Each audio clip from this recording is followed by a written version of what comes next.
भारतीय खुफिया एजेंसी आर&AW रिसर्च एंड एनालिसिस विंग के ऐसे खुफिया एजेंट जो पाकिस्तान की आर्मी में मेजर बने, जिस शख्स ने पाकिस्तान के परमाणु ठिकानों के नक्शे निकाले और वो शख्स जिस पर सलमान खान ने फिल्म एक था टाइगर बनाई। आज इंडिया आईक्यू में ब्लैक टाइगर के नाम से प्रसिद्ध रविंद्र कौशिक की जीवन कहानी आपको बताएंगे।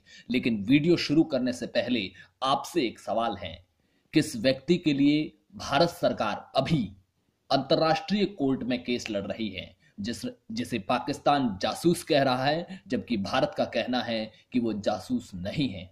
और आप भारतीय खुफिया एजेंसी रॉ को कितना जानते हैं, इसके बारे में भी नीचे कमेंट बॉक्स में बताएं।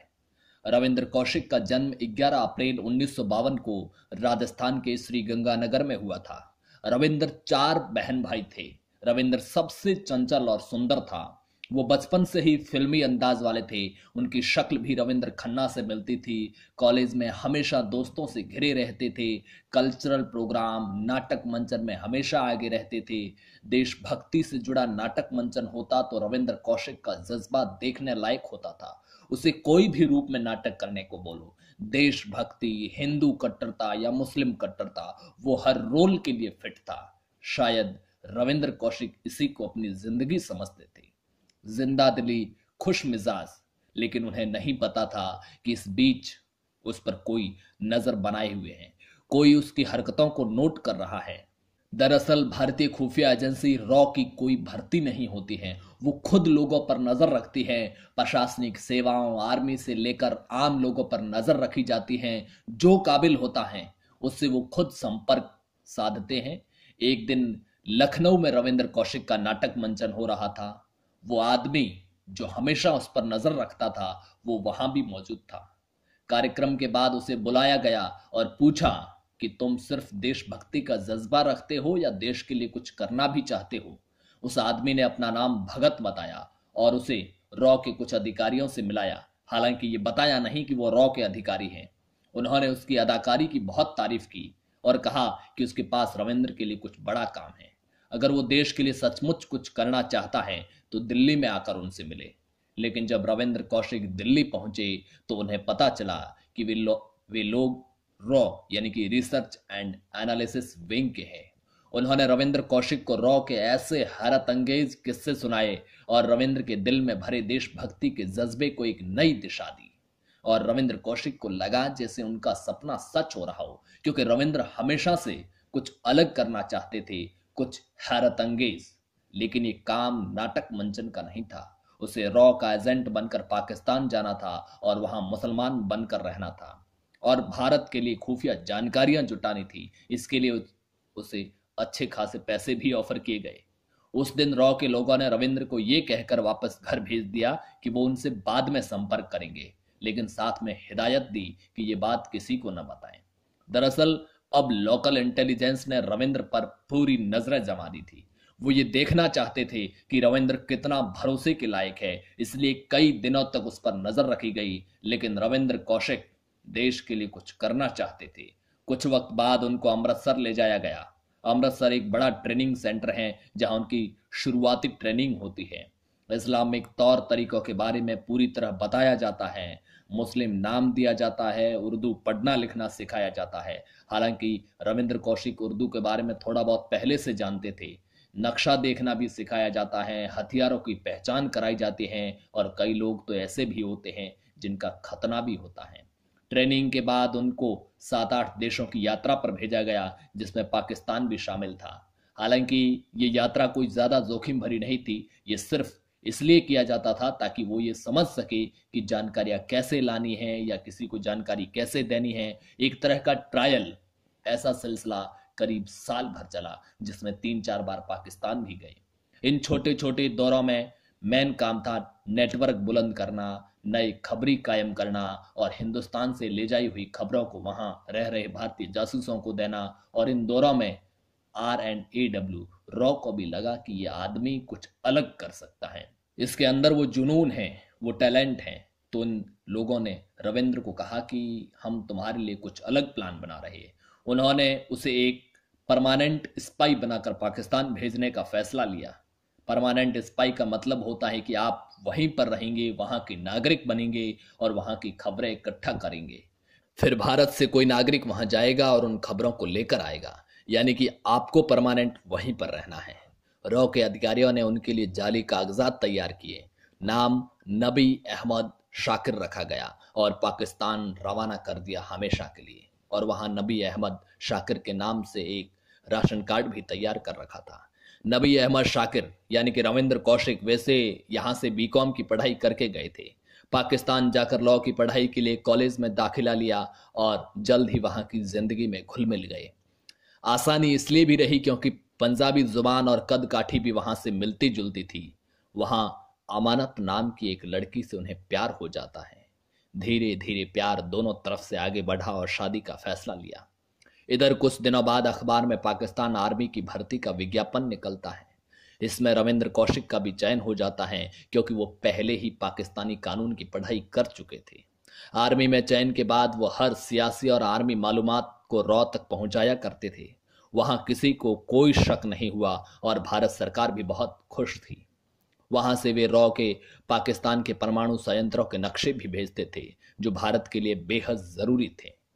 इससे खुश होकर भारत के प्रधानमंत्री ने उन्हें ब्लैक टाइगर का खिताब दिया। लेकिन यहां हमारी सरकार एक मूर्खता कर बैठी। उस वक्त के पीएम मुरारजी देसाई ने पाक पीएम से कहा कि आपके परमाणु परीक्षण जो आप करने जा रहे हैं वो बेहद गलत है और इसकी हमें पूरी जानकारी है। जिसके बाद पाकिस्तान ने परमाणु अड्डों का पूरा प्लान बदल दिया। अब रविंद्र कौशिक ने पत्र लिखकर घर भी बताया कि वो दुबई में एक नौकरी कर रहे हैं और वो फिर 1981 में वे भाई की शादी के लिए घर भी आए। और वो ये सब रॉ की यानी कि भारत की खुफिया एजेंसी की इजाजत से कर रहे थे। जिस भाई की शादी हो रही थी वो रविंद्र से छोटा था, इसलिए परिवार वालों ने रविंद्र पर भी दबाव डाला कि वो भी शादी करे। हकीकत तो ये थी कि रविंद्र पाकिस्तान में शादी कर चुके थे। जब ज्यादा ही दबाव पड़ा तो उसने घर वालों को बताया कि उसने दुबई में ही शादी कर ली है, क्योंकि वो उसने घर वालों को ये बात नहीं बताई थी कि वो जासूस के रूप में पाकिस्तान में रह रहा है। उसने घर वालों को ये बताया कि वो दुबई में जॉब कर रहा है। और जब घर आया था तो अपनी बीवी अमानत को भी नहीं बताया था। उसे सिर्फ यही बताया था कि कुछ दिनों के लिए वो बाहर जा रहा है कहीं काम से। भाई की शादी के बाद रविंद्र कौशिक फिर पाकिस्तान चला गया। कुछ दिनों बाद एक बच्चा भी हुआ जिसका नाम अरीब रखा। इसी बीच 1983 में इनायत मसीह नाम का पंजाब का जासूस होता है जो पाकिस्तान जाता है। उसे रॉ ही भेजती हैं और कहती हैं कि आप पाकिस्तान जाइए और वहां फला फला जगह पर आपको रविंद्र कौशिक जो नबी अहमद के नाम से है और उसका कोडवर्ड ब्लैक टाइगर है उससे कुछ इन्फॉर्मेशन मिलेगी, वो लेकर आइए। और ये खबर रविंद्र कौशिक तक भी पहुंच गई कि इनायत मसीह नाम का एजेंट पाकिस्तान आ रहा है और कराची में उनसे आकर मिलेगा। लेकिन इनायत मसीह को बॉर्डर पर ही पाकिस्तानी सेना के हत्थे चढ़ गया वो। लेकिन पाक आर्मी ने यहाँ नया खेल शुरू कर दिया। उन्होंने उसे रविंद्र से मिलने के लिए जिन्ना गार्डन में भेज दिया और खुद उस पर पूरी नजर बनाए रखी। जैसे ही रविंद्र कौशिक ने गुप्त सूचना इनायत को दी, पाक आर्मी ने दोनों को दबोच दिया और फिर उसे पाक एजेंसियां प्रताड़ित करती हैं, मानसिक टॉर्चर करती हैं, जिससे वो बता देता कि उसका असली नाम रविंद्र कौशिक है और वो यहाँ जासूसी करता है। और तब तक वो पाक आर्मी में प्रमोट होकर मेजर पद तक पहुंच गया था। वहां रविंद्र कौशिक का बहुत जुल्म ढाए गए, लेकिन उसे भरोसा था कि जैसे ही भारत सरकार के पास ये खबर पहुंचेगी वो उसे छुड़ा लेगी। लेकिन असल में जासूसों के पकड़े जाने के बाद कोई सरकार स्वीकार नहीं करती। उन्हें पीट पीट कर बर्फ पर लिटाया जाता था। 8-8 दिन लगातार जंगले में बांध दिया जाता था ताकि सो न सके। 3 साल तक इंट्रोगेशन सेंटर में रखा जाता है और जब वहां यहां से छोड़ते हैं तो 5x5 की एक कोठरी में रखते हैं ताकि वो सो भी न सके सही तरीके से। 3 साल तक कोई लाइट नहीं दिखाई देती है और उसे इतना मारा गया कि शरीर के कई अंग टूट गए। उसके दर्द से वो कराहता रहता था। रोज एक ही सवाल करती थी पाक आर्मी, उसके और कितने जासूस है और उसने हिंदुस्तान सरकार को यहाँ से क्या क्या सूचनाएं पहुंचाई है। 3 साल इंटेरोगेशन सेंटर में रहने के बाद मामला कोर्ट में आता है और वहां उसे फांसी की सजा सुनाई जाती है। इसी बीच उसने अपने परिवार को एक खत लिखा। ये पत्र उसके पिता को मिला। रविंद्र कौशिक की इस खबर का पता चलते ही पिता के पांव तले मानो जमीन खिसक गई। लेकिन पिता ने किसी को ये परिवार में बात नहीं बताई कि उनका बेटा दुबई में नौकरी नहीं करता था बल्कि पाकिस्तान में जासूसी करता है और अब उसे फांसी की सजा सुनाई जा चुकी है। कुछ दिनों बाद इसी सदमे में पिता की मौत हो गई और कई दिनों बाद वो पत्र जो पिता ने पढ़ा लेकिन परिवार को नहीं बताया, वो फटी हुई हालत में परिवार वालों के हाथ लग गया। उस वक्त गांव देहात में पढ़े लिखे लोग बहुत कम होते थे। किसी से पत्र पढ़वाया, उसमें रविंद्र ने लिखा था कि आप सरकार के पास जाइए, उस मंत्री से मिलिए और सरकार से कहिए मेरी जिंदगी बचा ले, मुझे फांसी से बचा ले। मैंने देश के लिए इतना कुछ किया है, क्या मेरे देश की सरकार मेरी जान भी नहीं बचा सकती? लेकिन साथ ही परिवार को हौसला भी दिया कि आप चिंता मत कीजिए, अभी अगर सरकार नहीं भी बचाती है तो कुछ वक्त बाद दोनों देशों के जासूसों की अदला बदली होगी और उसमें मैं भी छोड़ा जाऊंगा। इधर कुछ वक्त बाद पाकिस्तान कोर्ट में ही उसकी सजा फांसी से घटकर 25 साल की कैद हो गई और उन्हें मियांवाली जेल में रखा गया। उसी मियांवाली जेल में 2 भारतीय जासूस रहते थे, करामत राही और गोपाल दास। वो भी उसी बैरक में उसके साथ रहते थे। रविंद्र कौशिक ने घर वालों को फिर पत्र लिखा। परिवार वालों ने खूब भागदौड़ की लेकिन कोई सुनवाई नहीं हुई। इसी बीच एक पत्र में उसने ये भी लिखा कि सूरतगढ़ राजस्थान में एक रेडियो स्टेशन है, जहां वहां के जेल में भी वो रेडियो स्टेशन सुना जाता है, इसलिए इस रेडियो के जरिए मुझे मेरे परिवार का समाचार दे। लेकिन परिवार की तबाही की जो खबर रविंद्र को मिली, उसने उसे और भी तोड़ दिया। इसी बीच करामत राही रिहा हो गया, उसकी सजा पूरी हो चुकी थी। रविंद्र ने करामत राही को अपने बेटे की फोटो दी और खुद की भी 2 फोटो दी और कहा अगर मेरे परिवार से मुलाकात हो तो उसे फोटो जरूर दे। रविंद्र ने आखिरी खत परिवार को लिखा और कहा कि पता नहीं आप मुझे देखना चाहते हैं नहीं, लेकिन मैं आपको देखना चाहता हूं। और उसने ये भी कहा कि मुझे टीबी की बीमारी हो गई है, हो सके तो कुछ दवाइयां भेज दो। कुछ वक्त बाद दवाइयां भी आई, लेकिन तब तक रविंद्र कौशिक नहीं रहे। ब्लैक टाइगर का काला अंत।